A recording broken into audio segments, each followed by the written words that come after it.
Howdy, folks. I'm Brian, I'm Amber. and here's some Reddit. Our first letter is titled, Am I a jerk for uninviting my grandmother from my wedding after she gave her vintage dress to my dad's affair partner? My grandma has a gorgeous vintage wedding dress. It's couture, really cool without looking dated, and she's okay with it being altered or modernized. She mentioned a few times in passing that when I was a kid, that since I was the oldest girl, I had dibs on it.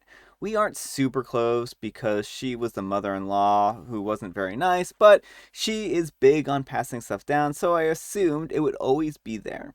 We had a family friend, Ella, and it's kind of complicated. But my grandma had some type of romantic relationship, think long term paid mistress, with Ella's dad, and was a big part of Ella's growing up. Ella and my dad hated each other. My grandma always loved her like a daughter, and she was always around, though long past the relationship with her dad ending. Ella and my dad had an inappropriate relationship my entire life. They used to hate each other and they were so immature about it. Then, when I got older, I could see the way they fought was kind of changing and there was some tension. Then they became friends. Eventually, they were both cheating on their spouses. It got to the point where it was pretty much him living with her at another house and just showing up occasionally to keep up appearances. I think the biggest hesitation was that me and my siblings hated Ella. Well, 2 years ago, he told my mom he couldn't live a lie anymore and that he was in love with Ella and thought he might have been their entire marriage. He admitted he only married my mom due to societal pressure and because she was a good mom. He actually broke down crying. My mom had always kind of known, but obviously fell apart. I'm trying to come around because I've never seen my dad this happy, but I still can't stand her. Currently, we are both planning weddings, and I found out that my grandma gave the dress to Ella. I asked how she could have chosen her over family, and she told me that Ella is literally on the level of her child, and if she had to choose, she would choose her. I said, fine, don't come. My dad is now mad and saying I'm being childish. He's saying that I'm too young to understand, but everyone is going to gossip, so I need to re-invite my grandmother.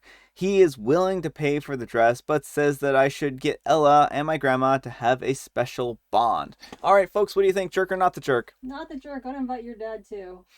So I think that this is a little hard coming from your own grandmother, where she's like, if I had to choose between the two of you, then I would choose the affair partner. I mean, it's clear that Ella and the grandmother are very, very close, and it seems to me that your grandmother has chosen who she wants to be around. And I mean, I think that's pretty sad in this situation. And I certainly understand your hesitation with your dad marrying Ella here. And I guess, like, in the end, it's probably going to work out best if you aren't really around your grandmother. So I can understand your frustration. I can understand why you would be so upset with this because you've kind of had your eye on this wedding dress for a long time. But yeah, I mean, I can understand why this would be very frustrating. It's a little difficult because your grandmother promised you that wedding dress from a very young age. So I can understand why you would feel hurt and betrayed that she would say in the end that, oh no, I'm actually going to give this to Ella. I mean, why can't Ella find her own wedding dress? Is really what I want to know. So it seems like Ella is the daughter that your grandmother always wanted. Anyhow, take care and good luck. And she also doesn't seem to have a problem with grandma breaking up the with Ella and the dad breaking up the family. No, I think she's probably pretty happy about it. So like it just seems like she's not a she doesn't really care about anyone but the dad and Ella. Not the jerk. Now your dad is afraid of gossip. Not your problem. Your grandmother told you her choice, Ella over you. This is your wedding. You should only have people there who love and support you. Your grandmother doesn't.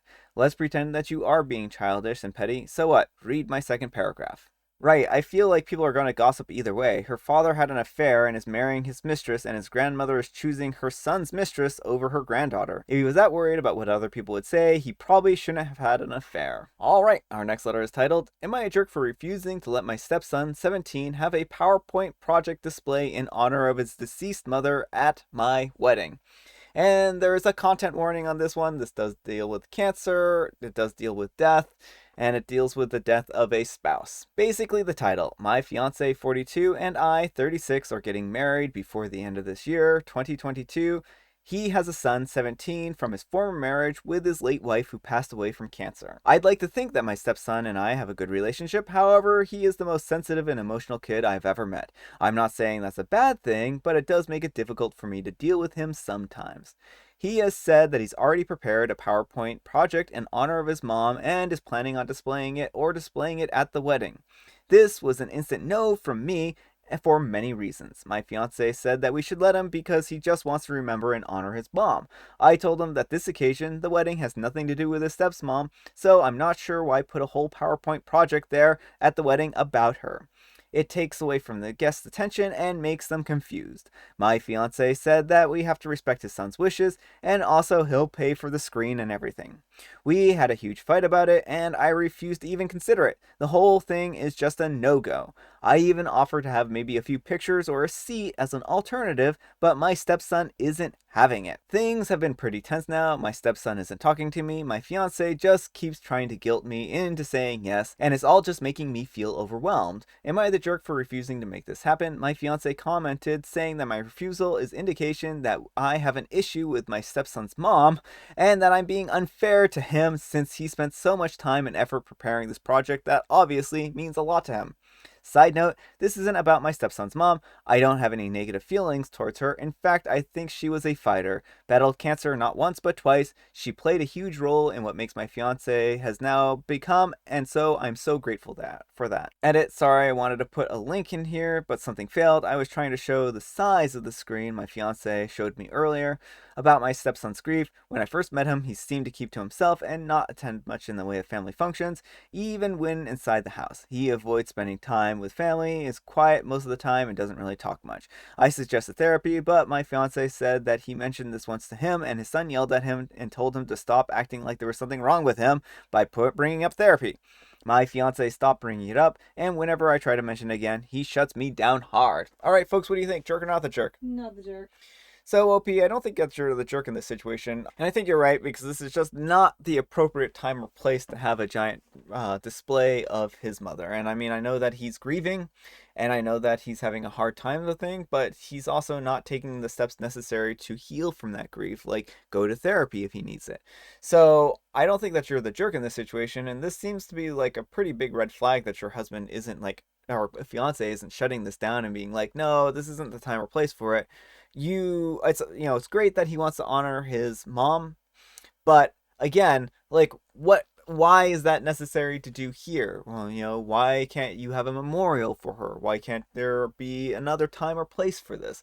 Why does it have to be at your wedding day? And it seems more like the son is protesting the wedding than it does like he's trying to be there and supportive of you. So it seems like he's trying to remember his mom more than the actual event that's happening, which I think is going to be pretty detrimental towards the wedding as a whole. So I don't think that you're a jerk here. I think this is not a good situation for you. Anyhow, take care and good luck. Not the jerk, you have the right to make the day about your current love with your fiance, not feel like you're living in the deceased wife's shadow. I don't think the kid is a jerk. I think the wedding is making his grief come back to the surface. Sit down with your stepson and ask him to show you the slideshow. As you go, ask him to tell you the stories about his mom and all the wonderful things he remembers about her.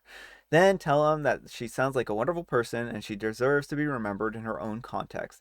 And propose that you have a memorial service on a given day this year, say the anniversary of her death or her birthday, where she can be truly celebrated. Maybe set this like a month or two before the wedding for your sake.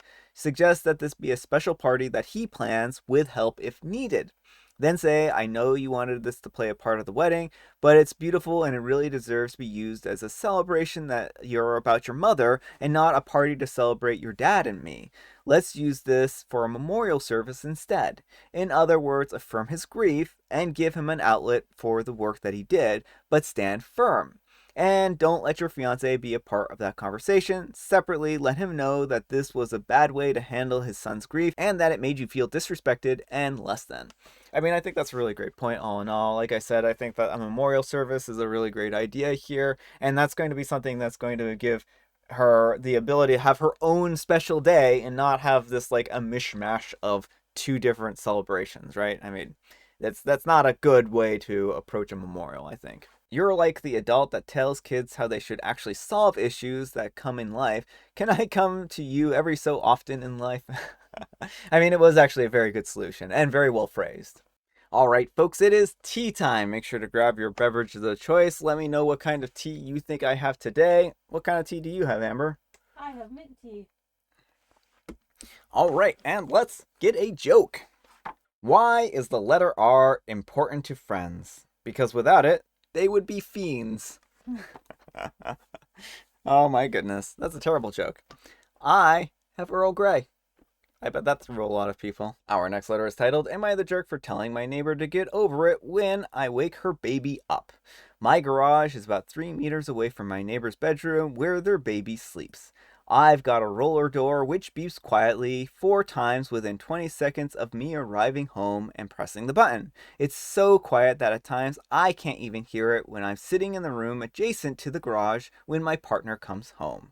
Since my neighbor has had her baby, I've made an effort to be more considerate of the noise. Despite already soundproofing my rumpus room, I've stopped playing my drums after 6 p.m. I have also declined hosting friends outside in my backyard due to noise. I think I've been more than considerate, but apparently not. I get home from work about 11 p.m. and I put my car in the garage. A couple weeks ago, my neighbor approached me and asked if I could wait until the morning to put my car away. But I declined, as there have been break-ins into cars on our street lately. My car is also one that is targeted by thieves a lot as parts are expensive, and I'm an enthusiast. I have apologized, but I was firm when telling her that I will not, under any circumstances, leave my car out overnight. I also know that they sleep with their window open that faces my garage, but I thought that it would be weird to bring that up and suggested that they close the window. I'm also confused, as I have an aftermarket exhaust on the car which is louder than the original, but they have nothing to say about it. A couple nights ago, I came home and her husband's car was blocking my driveway just enough that I couldn't get my car through. It was kind of useless because I pushed the button before I even reached my driveway, so it beeped anyways. They didn't come out, so I had to have their car towed, and they haven't done it since. Today, Saturday, I decided to play my drums around lunch in my soundproof rumpus room. You can only hear minimal vibration from the kick outside, but it's at the rear of my property and quite far away from the neighbors, but they still had something to say. The wife came over and basically said that she had to put up with my noise long enough and that she was exhausted due to her kids never sleeping thanks to the noise that I make. I was definitely still miffed about the driveway blocking situation from the other night, and I snapped a little bit, telling her that I'd been considerate enough and that I had already made concessions in terms of noise. I said that while it's within my rights to play music up until 10 p.m. in our council, that I've cut myself off at 6 p.m. in consideration of her and her kid. I said that from now on she'll get over it because I'm done catering to her and her family. All right, folks, what do you think? Jerk or not the jerk? Not the jerk. OP, I think this is just being her entitled, really, honestly. You've done a lot of accommodation here. I mean, you've even soundproofed a room, so I don't even know why they're being so complaining towards this. And then they blocked your driveway on top of that. Like, that's just ridiculous. No, OP, you're pretty much the saint in this situation, and she's just acting like an entitled jerk. Anyhow, take care and good luck. Not the jerk, it sounds like you've been very reasonable and you're allowed to live your life. They chose to have a baby, surely they knew things might wake it up. And you're not supposed to keep things dead silent for a baby sleeping. They need to get used to normal levels of noise while sleeping. Obviously, don't vacuum the room that they're in, but a neighbor's garage door is something that they should be able to sleep through. Alright folks, that's all the time we have for today. I hope you enjoyed today's video. If you did, consider giving me a like, and if you didn't, consider giving me a dislike.